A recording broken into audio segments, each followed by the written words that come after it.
According to the U.S. Department of Health and Human Services, it is estimated that 1 in 5 Americans live with a mental health illness. Mental health care is health care.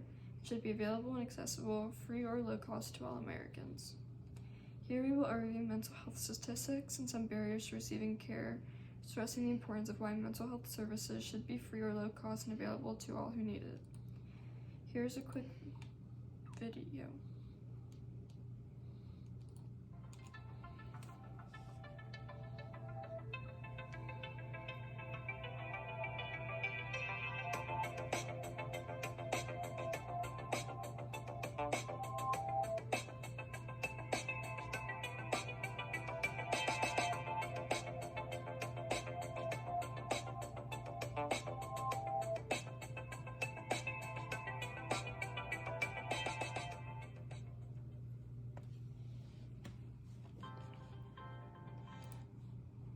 Mental health conditions are on the rise. According to Mental Health America, almost 19% of adult Americans have a mental health illness.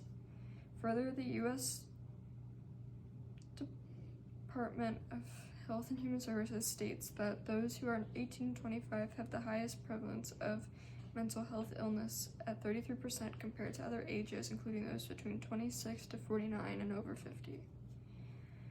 Suicidal thoughts have increased according to Mental Health America and specify that 11.4 million Americans had suicidal thoughts and an increase in 664,000 people from the last year, and the number of Americans experiencing suicidal thoughts have increased each year since 2011. Mental health illness has also increased in children and adolescents according to the U.S. National Library of Medicine. They further explain that nearly 10% of children and adolescents in the U.S. between 3 to 17 years have a mental health condition and/or suicidal thoughts. The COVID-19 pandemic contributed significantly to the mental health crisis. Lawson et al.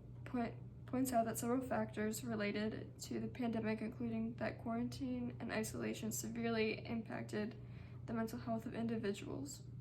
Patients who tested positive for COVID-19 had higher scores of anxiety, depression, and post-traumatic stress.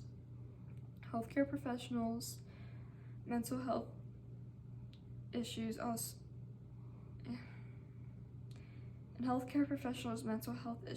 increased as a result of the pandemic.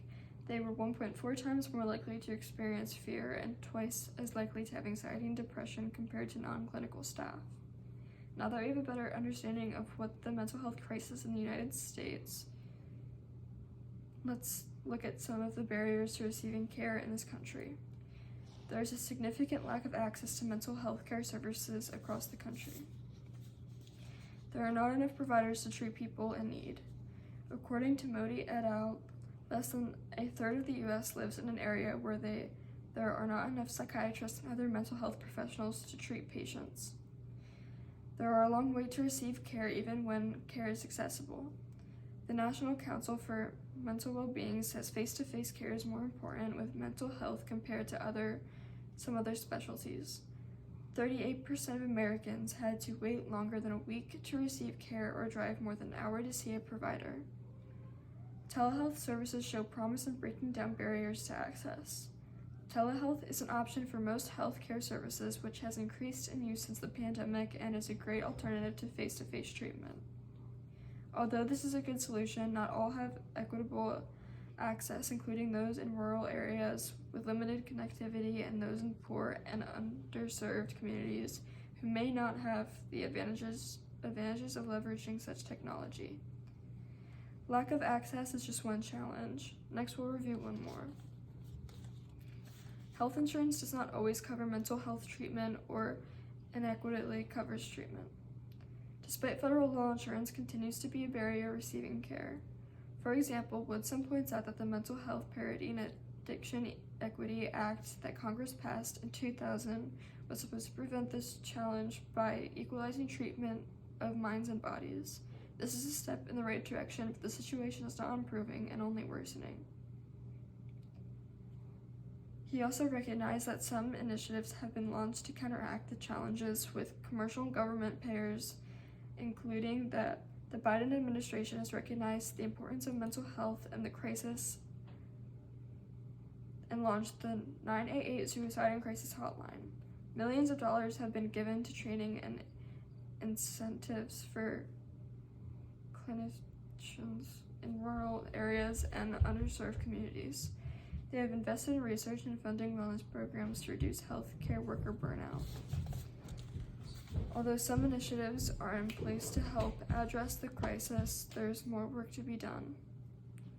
In conclusion, mental health illness in the United States is at a critical point, and too many individuals face too many challenges to receiving access and affordable care, including lack of providers, socioeconomic challenges, and lack of coverage. Mental health is healthcare and should have been available and accessible free or low cost to all Americans. By offering free or low care treatment options, the mental health needs of Americans could be sufficiently addressed and accessible to anyone in need.